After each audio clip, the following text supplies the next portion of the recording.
नमस्कार दोस्तों, आज हम जानेंगे पार्ट 2 वास्तविक संख्या, रियल नंबर, परिमेय संख्या और अपरिमेय संख्या के संग्रह को वास्तविक संख्या कहते हैं। वास्तविक संख्या कहते हैं जैसे 2 प्लस रूट 2, ये वास्तविक संख्या क्योंकि परिमेय संख्या और अपरिमेय संख्या का समूह है, तो इसे वास्तविक संख्या कहते हैं। नोट में सभी परिमेय संख्या और अपरिमेय संख्या वास्तविक संख्या होती है, परंतु सभी वास्तविक संख्या परिमेय और अपरिमेय संख्या नहीं होती, क्योंकि इसीलिए जैसे कि परिमेय संख्या और अपरिमेय संख्या वास्तविक संख्या होती है, लेकिन वास्तविक संख्या परिमेय संख्या नहीं हो सकती है और अपरिमेय संख्या नहीं हो सकती है। दूसरा में दो परिमेय संख्याओं के बीच अनंत परिमेय और अनंत अपरिमेय संख्या लिखी जा सकती है। एग्जाम में ऑब्जेक्टिव के हिसाब से आता है। इसी में से तीसरा में दो अपरिमेय संख्याओं के बीच अनंत परिमेय संख्या और अनंत अपरिमेय संख्या लिखी जा सकती है। 4 में जानेंगे एक परिमेय संख्या और एक अपरिमेय संख्या का गुणनफल, भागफल, अंतर हमेशा अपरिमेय होता है। जैसे गुणनफल 2 परिमेय है और अपरिमेय को गुना करेंगे तो हमेशा अपरिमेय संख्या आएगा। 2 भागा रूट 2 करेंगे तो हमेशा अपरिमेय आएगा। 2 माइनस परिमेय और अपरिमेय संख्या को घटाएंगे तो हमेशा अपरिमेय संख्या आएगा। 5 में जानेंगे दो परिमेय संख्याओं का योग सदैव परिमेय संख्या होता है। 2 परिमेय संख्या प्लस 5 परिमेय संख्या को जोड़ेंगे तो हमेशा 7 परिमेय संख्या आएगा। 6 में जानेंगे दो अपरिमेय संख्याओं का योग सदैव अपरिमेय संख्या होता है। जिससे रूट 2 अपरिमेय है प्लस रूट 2 भी अपरिमेय है, दोनों को जोड़ेंगे तो 2 रूट 2 आएगा, ये भी अपरिमेय संख्या आएगा। अब आगे जानेंगे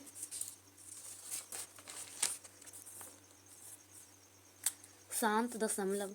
इनमें परिमेय संख्याओं का हर 2m गुने n 5n के रूप का होता है, अर्थात हर के अभाज्य गुणनखंड में 2 व 5 के अतिरिक्त कोई अंक नहीं होता है। जैसे 33/8, 8 का गुणनखंड करेंगे तो 2 से लेके 4 में 2 से लगेगा 2 बार में, तो इसका फिर 2 से लगेगा 1 बार में, तो 8 को ऐसे भी लिख सकते हैं 2×2^3, तो ये 2 गुणनखंड आया, इसीलिए ये शांत दशमलव होगा। 2 आएगा या 5 आएगा या सिर्फ 2 आएगा या सिर्फ 5 आएगा गुणनखंड करने के बाद, तो शांत दशमलव होगा।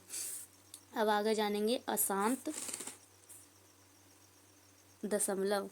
इनमें परिमेय संख्याओं का हर 2m गुने 5n के रूप में नहीं होता है, अर्थात हर के अभाज्य गुणनखंड में 2 व 5 के अतिरिक्त कोई अंक होता है। जैसे 17/6, 6 का गुणनखंड निकालेंगे तो 2 गुने 3 से लेगा 1 बार में, तो इसका गुणनखंड आएगा 2 गुने 3, तो इसमें 3 आया, इसीलिए यह इसका गुणनखंड में 3 आए, इसलिए यह अशांत दशमलव होगा। क्योंकि जिसमें 2 या 5 आए या सिर्फ 2 या 5 आए वह शांत होता है। 2 या 5 के अलावा कोई भी और आ जाए तो उसमें अशांत दशमलव लिखा जाता है, यह होता है। अब जानेंगे आगे यूक्लिड विभाजन प्रेमिका। यदि a और b धनात्मक पूर्णांक है तो 2 ऐसे अद्वितीय पूर्णांक q और r इस प्रकार विद्यमान होते हैं कि a बराबर bq प्लस r, अर्थात एक धनात्मक पूर्णांक a को दूसरे धनात्मक पूर्णांक b से विभाजित करने पर, मान चले a धनात्मक पूर्णांक 3, b धनात्मक पूर्णांक 7, दोनों को विभाजित करने पर भागफल q और शेषफल r प्राप्त होता है। जैसे 3 से भागा देंगे तो 2 बार मिलेगा 6, 7 में से 6 जाएगा तो 1, इसको बोलते हैं a, इसको बोलते हैं b, इसको बोलते हैं a, इसको बोलते हैं q, इसको बोलते हैं r। b माने होता है भाजक, a माने होता है भाजक, a माने होता है भाजक, a माने भाज्य, q माने होता है भागफल, एक इसको बोलते हैं r माने शेषफल। होता है। यह एक इस प्रकार इस आता है, 0 से बड़ा r यह बराबर होता है, जिसे r हमेशा 0 से बड़ा होगा या बराबर होगा, r से बड़ा होगा b, मतलब कि शेषफल से बड़ा होगा। भाजक हमेशा यही नियम पर आधारित होता है। यूक्लिड विभाजन परिमेय का बोले थे, भाज्य बराबर होता है भाजक गुने भागफल प्लस शेषफल। भाज्य को कहते हैं a बराबर भाजक को कहते हैं b गुने भागफल को कहते हैं q प्लस शेषफल को कहते हैं r। इससे आगे के पार्ट में जानेंगे। तब तक के लिए धन्यवाद।